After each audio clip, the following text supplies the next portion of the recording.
اعوذ باللہ السمیع العلیم من الشیطان الرجیم من ہمزہ ونفخہ ونفثہ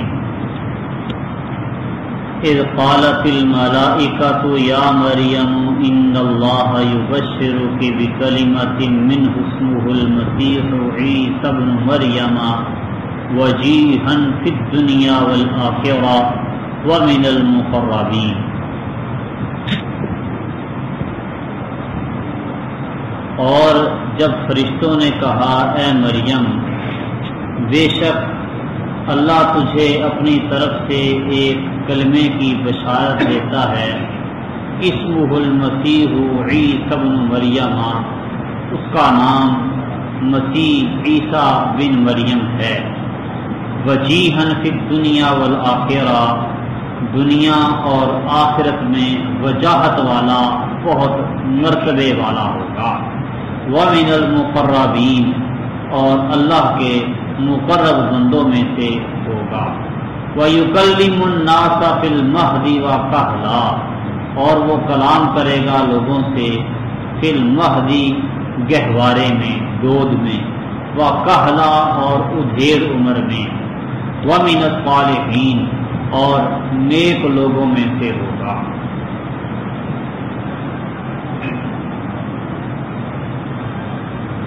اس آیت میں اللہ سبحانہ و تعالی نے عیسیٰ علیہ السلام کو اپنی طرف سے ایک کلمہ قرار دیا ہے کہ یہ کلمۃ اللہ ہے، اللہ کا کلمہ۔ اللہ کا کلمہ ہونے سے اللہ کا بیٹا ہونا لازم نہیں آتا، جیسے کہ اس کی وضاحت وہ پہلے بیان کر دی ہے، کیونکہ اللہ سبحانہ و تعالی نے عبد اور رسول ہونے کی صراحت بھی فرمائی ہے۔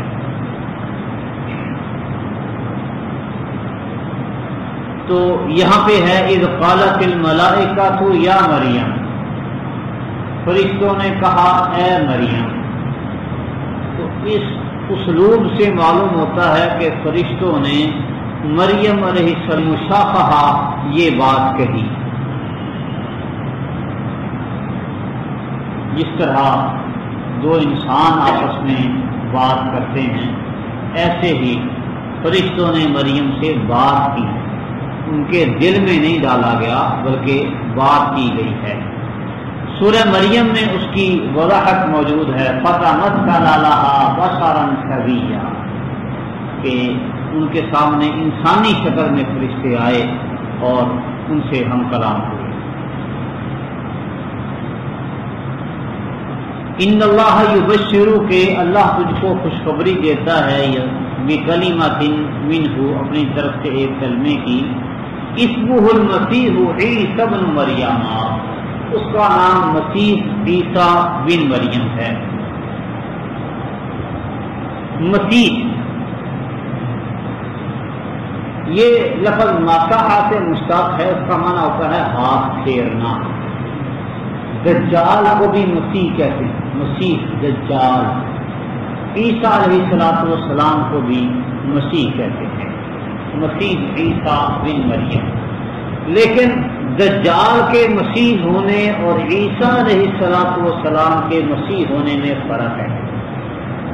دجال کے لیے جو لفظ مسیح استعمال ہوتا ہے وہ مسیح بمعنی ممسوح، جس کو ہاتھ پھیر دیا گیا ہو، یعنی ممسوح العین، جس کی آنکھ کو مٹا دیا گیا، مسیح بمعنی ممسوح۔ اور عیسیٰ علیہ السلام کے ساتھ جو لفظ مسیح استعمال ہوتا ہے، اس کا معنی ہے ماسح، ہاتھ پھیرنے والا۔ عیسیٰ علیہ السلام ہاتھ پھیرتے تھے بیمار کو، تو بیمار بری ہو جاتا تھا، شفا یاب ہو جاتا، تندرست ہو جاتا۔ لفظ ایک ہی ہے مسیح، لیکن دجال کے لیے استعمال ہو تو بمعنی اسم مفعول، اور عیسیٰ علیہ السلام کے لیے استعمال ہو تو بمعنی اسم فاعل۔ مسیح عیسیٰ، ہاتھ پھیرنے والا، مسح کرنے والا عیسیٰ۔ مسیح دجال جس کو مسح کیا گیا ہے، مٹایا گیا ہے، اس کا نام ہوگا مسیح عیسیٰ بن مریم۔ تو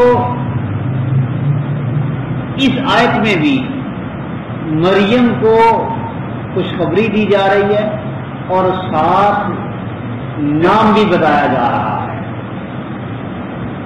یہ آیت بھی اس بات پہ دلالت کرتی ہے کہ بچے کے پیدا ہونے سے پہلے ہی اس کا نام رکھ دیا جائے، جائز اور درست ہے۔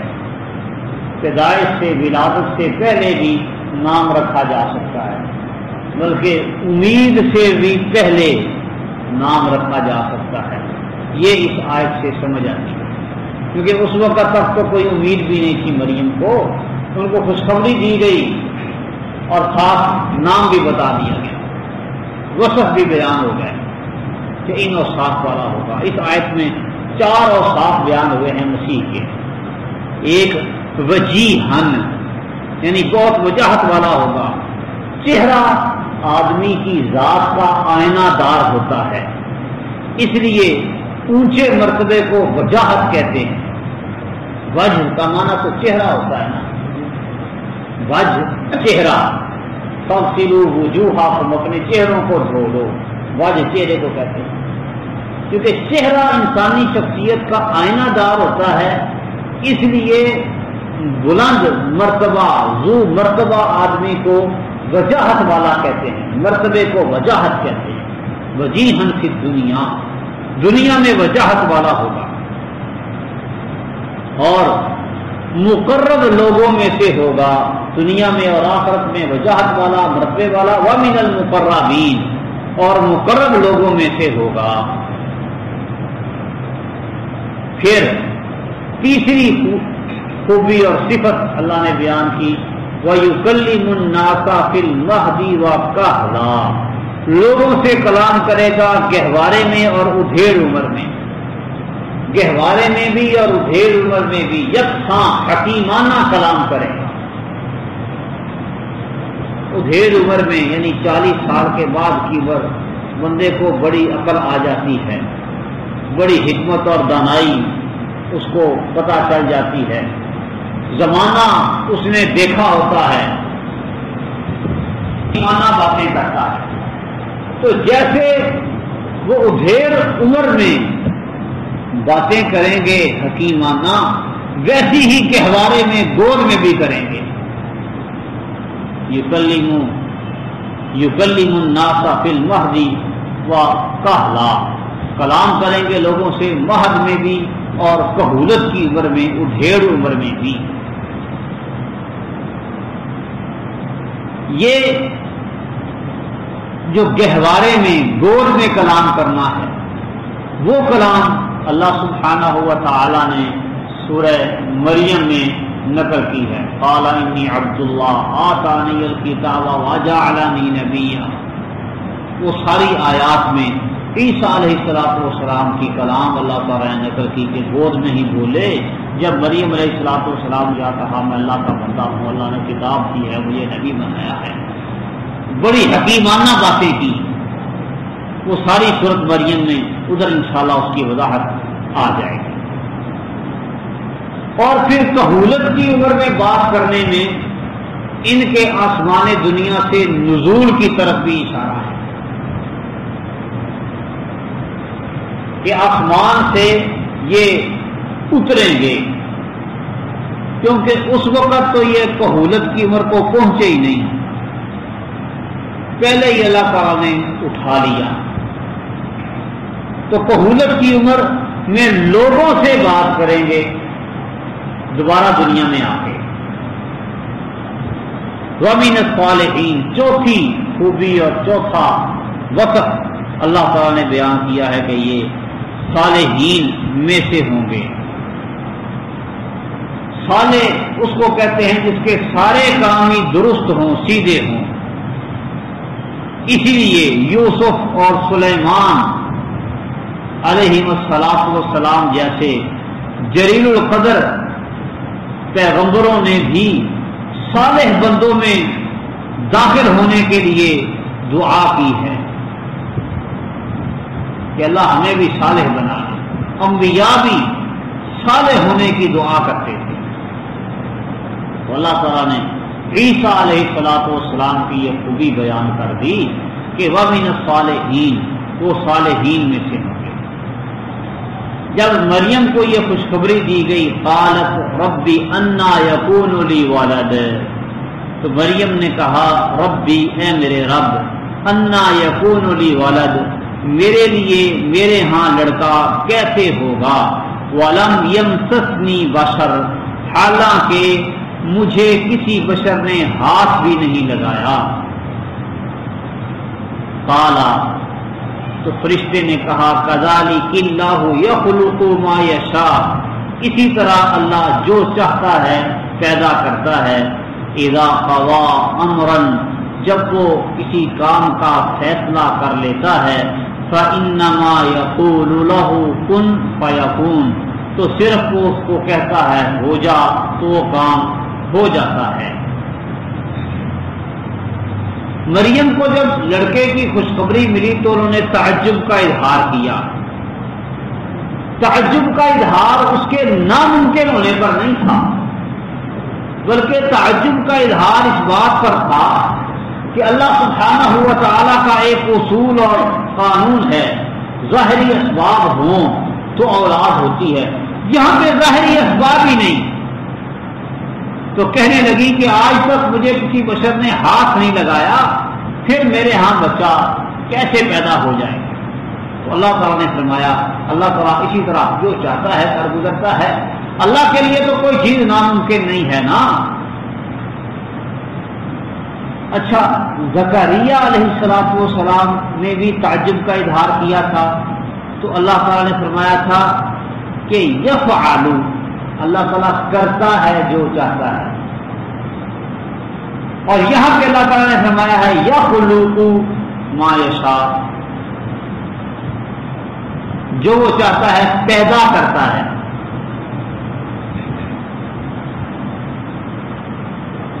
الگ الگ لفظ اللہ تعالیٰ نے بولے ہیں.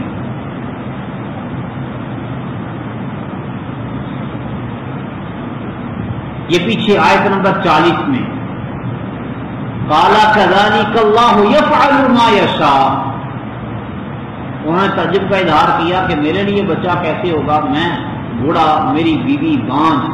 فرمایا كذلك اللہ یفعل ما یشاء، اللہ اسی طرح جو چاہتا ہے کرتا ہے.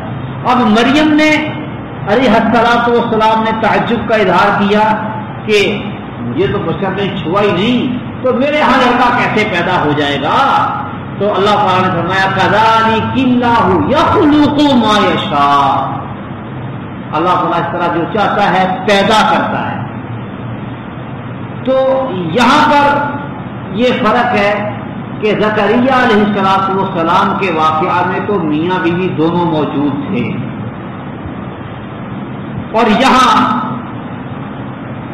یخلق خاص طور پر ذکر کیا ہے کیونکہ مرد کے بغیر اسباب مکمل نہیں، اسباب کے بغیر اللہ تعالیٰ پیدا کر رہا ہے. اس لیے اللہ تعالیٰ نے فرمایا ہے یخلق، اللہ تعالیٰ اس طرح جو چاہتا ہے پیدا کرتا ہے.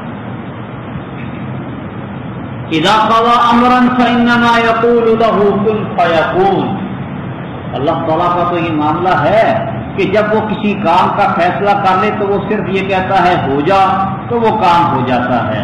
وَيُعَلِّمُهُ الْكِتَابَ وَالْحِكْمَةَ وَالتَّوْرَاةَ وَالْإِنْجِيلَ، اور وہ تعلیم دے گا اسے کتاب اور حکمت اور تورات اور انجیل کی.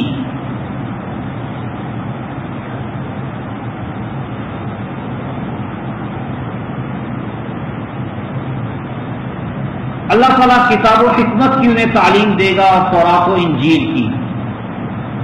کہتے ہیں کہ عیسیٰ علیہ السلام کو تورات اور ہر کتاب پڑھے بغیر آتی تھی، اور یہ سب معجزے ہیں.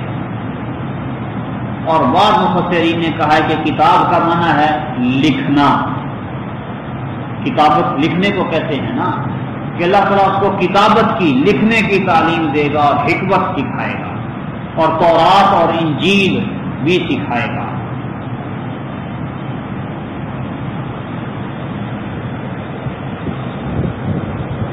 قرآن مجید فرقان حمید میں عام طور پر کتاب اور حکمت کا لفظ قرآن اور حدیث کے لیے استعمال ہوا ہے۔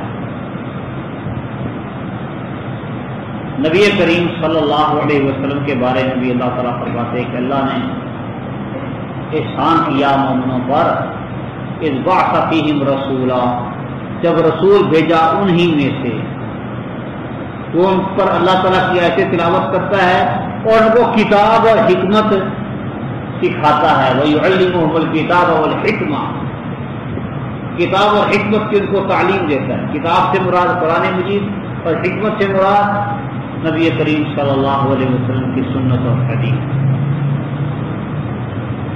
تو اللہ تعالیٰ عیسیٰ علیہ السلام کو کتاب کی تعلیم دے گا، حکمت کی تعلیم دے گا، تورات بھی اور انجیل بھی، یہ چار الگ الگ چیزیں ہوئی۔ تورات الگ، کتاب الگ اور حکمت الگ۔ تورات عیسیٰ علیہ السلام سے پہلے موسیٰ علیہ السلام پر نازل ہو چکی تھی۔ انجیل عیسیٰ علیہ السلام پر نازل ہوئی۔ حکمت سے مراد اگر قرآن اور حدیث ہے تو پھر عیسیٰ علیہ السلام کو قرآن اور حدیث کی تعلیم کب دی جائے گی؟ وہ تو نبی کریم صلی اللہ علیہ وسلم پر نازل ہوا نا قرآن۔ تو اس سے بھی ثابت ہوتا ہے کہ عیسیٰ علیہ السلام قرب قیامت اتریں گے اور وہ قرآن اور حکمت سیکھیں گے، نبی کریم صلی اللہ علیہ وسلم پر ایمان لائیں گے۔ یہ بھی نزول مسیح پر ایک دلیل ہے۔ وَرَسُولًا إِلَىٰ بَنِي إِسْرَائِيل، اور بنی اسرائیل کی طرف رسول، اور وہ کہیں گے انی قد جئتکم بآیۃ من ربکم، میں تمہارے پاس تمہارے رب کی طرف سے عظیم نشانی لے کے آیا ہوں۔ وہ نشانی کیا ہے؟ انی اخلق لکم من الطین کہیئۃ الطیر، میں تمہارے لیے بناتا ہوں من الطین، گارے سے، تین گارے والی مٹی کو کہتے ہیں، میں مٹی سے بناتا ہوں کہیئۃ الطیر، پرندے کی شکل کی مانند، پرندے کی شکل کی طرح کی کوئی چیز بناتا ہوں، فانفخ فیہ، پھر میں اس میں پھونک مارتا ہوں، فیکون طیرا باذن اللہ، تو وہ اللہ کے حکم سے پرندہ بن جاتا ہے۔ وابرئ الاکمہ والابرص، اور میں اچھا کر دیتا ہوں، بری کر دیتا ہوں پیدائشی اندھے اور برس والے کو، وابرئ، اور میں تندرست کر دیتا ہوں الاکمہ، مادرزاد اندھے کو، پیدائشی نابینا کو، والابرص، اور برس کوڑ والے مریض کو، وأحیی الموتى، اور میں مردوں کو زندہ کرتا ہوں بإذن اللہ، اللہ کے حکم سے، وأنبئکم، اور میں تم کو خبر دیتا ہوں بما، اس چیز کی جو تأکلون، تم کھاتے ہو، وما تدخرون فی بیوتکم، اور اس چیز کے بارے میں بھی تمہیں بتاتا ہوں جو تم گھروں میں ذخیرہ کرتے ہو۔ ان فی ذلک لآیۃ لکم، یقیناً اس میں تمہارے لیے نشانی ہے، ان کنتم مؤمنین، اگر تم ایمان لانے والے ہو۔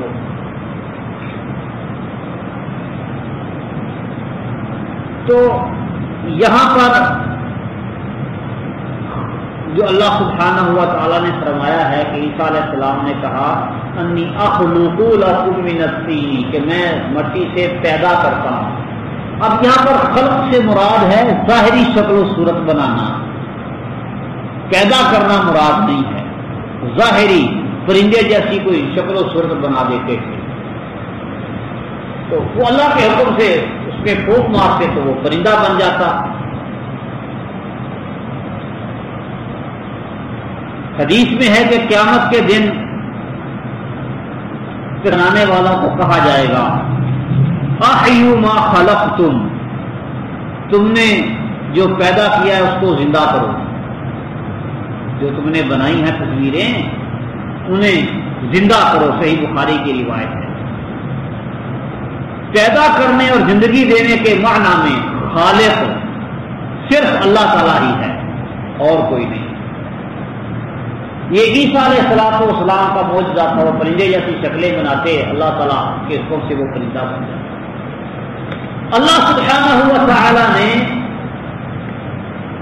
منع کیا ہے ہماری شریعت میں جاندار ذی روح کی تصویر بنانا، سختی کے ساتھ فرمایا قیامت کے دن سب سے سخت عذاب مصورین کو ہوگا جو ذی روح کی تصویریں بناتے ہیں۔ نبی صلی اللہ علیہ وسلم فرماتے ہیں کوئی لازمی ضروری کسی نے کوئی اپنی کاریگری کا مظاہرہ کرنا ہے، صورت گری کرنا چاہتا ہے تو یہ پہاڑ اور درخت اور وادیاں ان کی تصویریں بنائیں، ذی روح کی نہ بنائیں، جانوروں پرندوں انسانوں کی تصویریں نہ بنائیں۔ تو یہ بڑا جرم ہے، صحیح بخاری ہی کے اندر روایت ہے۔ اللہ سبحانہ و تعالیٰ فرماتے ہیں کہ اس سے بڑا ظالم کون ہے، یذهب یخلق کا خلقی، جو جاتا ہے اور جس طرح میں نے مخلوق بنائی ہے ویسے نقل اتارنے کی کوشش کرتا ہے۔ ایک روایت کہتا ہے یضاہون خلق اللہ، وہ اللہ کی مخلوق کی نقل اتارتے ہیں۔ اللہ تعالیٰ کو مخلوق کی نقالی کرنا ناپسند ہے۔ وہ پہلے جو ہاتھ کے ساتھ تصویریں بنائی جاتی تھیں اس میں اتنی نقالی نہیں ہوتی تھی۔ یہ جو جدید کیمرے ہیں ڈیجیٹل، یہ اس میں تو منو ان جیتی جاگتی تصویر بن جاتی ہے۔ یہ بڑا جرم ہے۔ لوگ سمجھتے ہیں کہ موبائل سے تصویریں کھینچے جائیں، یہ کون سی تصویر ہے؟ حدیث کے الفاظ واضح ہیں۔ اللہ سبحانہ و تعالیٰ کو جس بات پر غصہ آتا ہے وہ بات کیا ہے کہ جو مخلوق میں نے پیدا کی ہے یہ اس جیسی شکلیں کیوں بناتے ہیں، اس بات پر اللہ کو غصہ آتا ہے۔ اس جدید دور میں آسانی کے ساتھ یہ مسئلہ یوں سمجھیں کہ مثال دیکھ لیں کہ سافٹ ویئر ہے،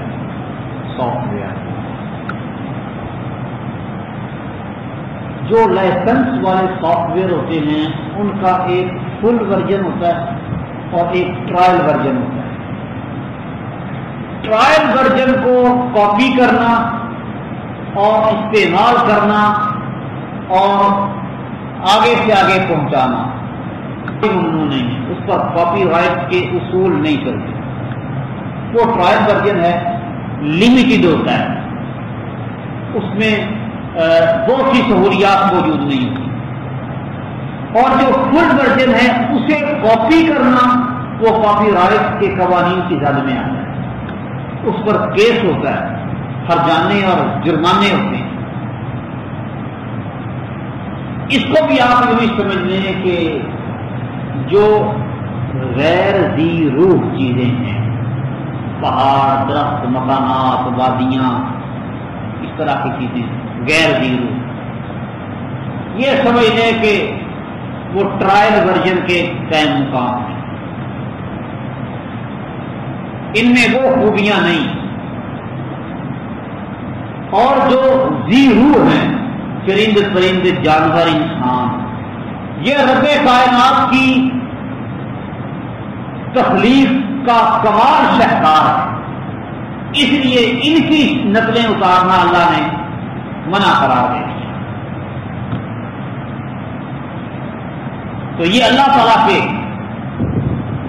کاپی رائٹ کے قوانین ہیں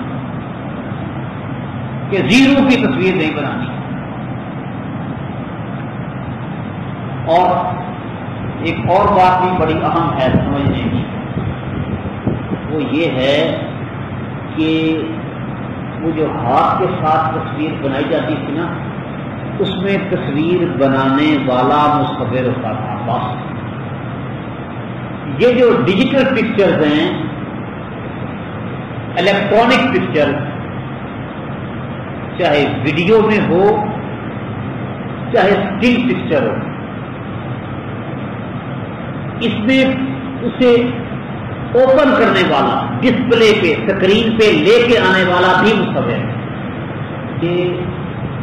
کہ اس تصویر کا جو ڈیٹا ہے آپ کی ڈیوائس میں اپنی اصل شکل میں نہیں ہوتا، بلکہ 001 کی طرح کے مختلف کوڈز ہوتے ہیں جن میں یہ ڈیٹا سیو ہوتا ہے۔ جب آپ اس کو اوپن کرتے ہیں تو گویا اپنی مشین کو حکم دیتے ہیں آپ کہ تصویر کا وہ طریقہ کار جو تجھے میں نے سکھایا، تصویر کھینچ کے یا کہیں سے دوسری ڈیوائس پہ کاپی کر کے اس طریقہ کار کو بروئے کار لا کے تصویر بنا کے پیش کرو۔ وہ کوڈ دوبارہ سے جڑتے ہیں اور تصویر نمودار ہوتی ہے۔ جو تصویر کیپچر کی گئی ہے، کھینچی گئی ہے، وہ تصویر جب بیکن میں جاتی ہے وہ تصویر نہیں ہوتی بلکہ کوڈ کی صورت میں محفوظ ہوتی ہے۔ پھر وہی کوڈ دوبارہ سے جڑتے ہیں آپ کے اس کو اوپن کرنے پر، پلے کرنے پر، اور وہ تصویر بن کے اسکرین کے سامنے آتی ہے۔ دوسری تصویر جو عام خارج میں ہے وہ آپ دیکھتے ہیں روشنی کی وجہ سے کہ روشنی اس تصویر پہ پڑتی ہے، پھر اس تصویر پر پڑنے والی روشنی منعکس ہو کر آپ کی آنکھوں میں آتی ہے اور آپ اس تصویر کو دیکھتے ہیں۔ جبکہ ان ڈیوائسز میں جو تصویر ہوتی ہے اس کے لیے اصول کیا ہے کہ اس تصویر کو بنانے کے لیے روشنیاں پیدا کی جاتی ہیں۔ یہ ڈیوائس خود روشنیاں پیدا کرتی ہے۔ خارج کی تصویر پر تو باہر سے روشنی پڑتی ہے، وہ روشنی آپ کی آنکھوں میں واپس جاتی ہے تو آپ کو کوئی بھی چیز نظر آتی ہے۔ اور اس ڈیوائس میں کیا ہوتا ہے، موبائل ہو یا لیپ ٹاپ، کمپیوٹر، آئی پیڈ جو بھی ہو، اس میں کیا ہوتا ہے کہ وہ تصویر بنانے کے لیے آپ کی ڈیوائس روشنیاں پیدا کرتی ہے پوری اسکرین پہ، وہ رنگ برنگی روشنیاں پیدا کر کے ایک شکل کو وہ تشکیل دیتی ہے۔ وہ چاہے ٹیکسٹ ہو، چاہے پکچر ہو، چاہے ویڈیو ہو، کوئی بھی ہو، وہ ایسے پیدا ہوتی ہے۔ تو اس لیے ان ڈیوائسز میں پکچر کو اوپن کرنے والا بھی مصور ہے، تو اس سے بھی بچنا چاہیے۔ باقی جو کچھ لوگ اس کو عکس کہتے ہیں ان کی بات بالکل ہی بعید ہے، کیونکہ عکس اس وقت تک ہوتا ہے جب تک بندہ سامنے ہو۔ شیشے سے بندہ پیچھے ہٹ گیا، اس بندے کا عکس نظر نہیں آتا۔ اسی عکس کو محفوظ کر لینے کا نام تصویر ہے۔ بندے کو مصور دیکھتا ہے، اس کا عکس اس دماغ کے اندر پہنچتا ہے آنکھ کے ذریعے، اس عکس کو مصور اپنے ہاتھ سے کاغذ پہ محفوظ کر لیتا ہے تو اس کو کہتے ہیں تصویر۔ مشینی دور میں مصور نے اسی عکس کو مشین کے ذریعے محفوظ کر لیا ایک بٹن دبا کے، تو یہ تصویر ہی ہے، چاہے اس کے اندر ہو چاہے باہر ہو۔ ہاں جب یہ بیک اینڈ پہ ہوگی پھر تصویر نہیں، جب ڈسپلے پہ آئے گی پھر تصویر ہوگی۔ تصویروں کا ڈیٹا ایک ڈیوائس سے دوسری ڈیوائس میں ٹرانسفر کرنا یہ صورت گری نہیں ہے، یہ جرم نہیں ہے شرعاً۔ ہاں تصویر کو اوپن کرنا یہ جرم ہے۔ خیر یہ عیسیٰ علیہ السلام کا خاصہ تھا، اللہ تعالیٰ نے ان کو یہ معجزہ عطا کیا تھا کہ وہ پرندوں جیسی شکل بناتے، حکم سے تو پرندہ بنتا، اڑنے لگتا۔ اور یہاں پہ اللہ سبحانہ و تعالیٰ نے بِإِذْنِ اللہ کا لفظ بار بار استعمال کیا ہے کہ میں پرندے کی شکل بناتا ہوں، اللہ کے حکم سے پرندہ بن جاتا ہے۔ کوڑ برس کی بیماری والے کو، مادرزاد اندھے نابینا کو میں اچھا کر دیتا ہوں، بری ہو جاتا ہے، بیماری اس کی ختم ہو جاتی ہے، مردوں کو اتنا کرتا ہوں بِإِذْنِ اللہ۔ یہ بِإِذْنِ اللہ کا لفظ اللہ تعالیٰ نے یہاں پر بار بار ذکر کیا نہ ہوتا تو عیسیٰ علیہ السلام یہ معجزات نہ دکھا سکتے۔ معجزہ پیغمبر اپنی مرضی سے نہیں دکھا سکتا، یہ بھی اذن اللہ ہوتا ہے، اللہ سبحانہ و تعالیٰ کے اختیار میں ہوتا ہے، اپنی مرضی پیغمبر کی نہیں ہوتی معجزہ دکھانے میں۔ اگر پیغمبر کی اپنی مرضی نہیں چلتی معجزہ دکھانے میں تو کوئی ولی اپنی مرضی سے کرامت کیسے دکھا سکتا ہے؟ اولیاء جتنے بھی پہنچے ہوئے ہوں نبی کے برابر تو نہیں ہو سکتے۔ ہاں، تو جو اپنی مرضی سے کرامتیں دکھاتے ہیں وہ کرامت نہیں ہوتی بلکہ شوکدہ بازی ہوتی ہے۔